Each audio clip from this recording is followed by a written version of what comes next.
Hey everyone, it's Nikki again, and I posted a video about being the Bendy Straw, and I wanted to add to it one of the places that I see people misuse this most often, obviously through the elbows and knees and all of the joints, yes, but also through the core, through the middle part.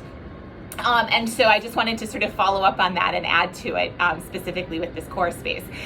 So one of the things that I think people misunderstand a lot, or at least I did before I knew anything, is the concept of a flat back. Like in yoga, you'll hear a lot, that we want people to bend over with a flat back. And I think a lot of people, when they think of their back, they think of just the spine, and we forget that we have a whole back. Now, the third session in the 10 is we give you back your back, and it's actually really astonishing how you gain awareness of all of this tissue. This is where all of the muscle lives, is outside of the spine. Anyway, I digress. This is what is supposed to be flat, not the spine. If I bend over, if I hinge properly at my hip, which is how we're supposed to bend, you can see my back is flat, but my spine still has that little divot, because that's what spines have. If I tried to flatten out my spine, now you can see I'm actually curving the rest of the tissue, and specifically my sacrum, which is not what we want.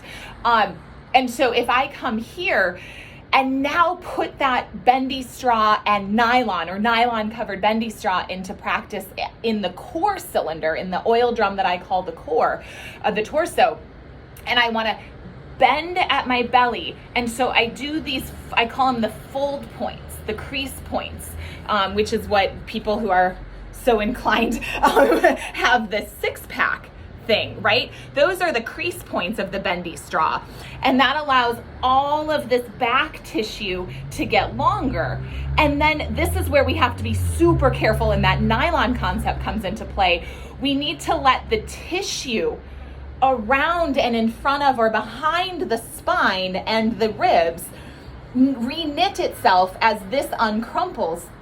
And that is moving the torso oil drum safely. What happens is we tend to very much fold at the belly button, which all that does is put all of our kinking into the spine. And then when we go to get back up, we sort of unkink here, which is kind of like re-kinks in a different direction. Or even if those who have the six, who can fold over properly, at the crease points, at the fold points, we still have a tendency to dump back inside the spinal joints instead of re-knitting the tissue sort of, behind the spine. So hopefully that makes some sense. Play around. So the first thing we want to do is, hinge at the hips, right? So open, so fold here, keeping the energy flow. It's not this. It's sort of allowing that to open. Allow all of this stuff to open. If you haven't watched my how to sit video, go back, watch that. This will make more sense. So we want to fold, hinge here, getting that proper, and now fold at the crease points, allowing the tissue of the back to open. And then if I come back, I'm going to allow the tissue of the back to re-knit and allow this all to unkink. And you can see how if I was down, doing a sit-up, right, or a crunch on the ground, I also have a crunch video.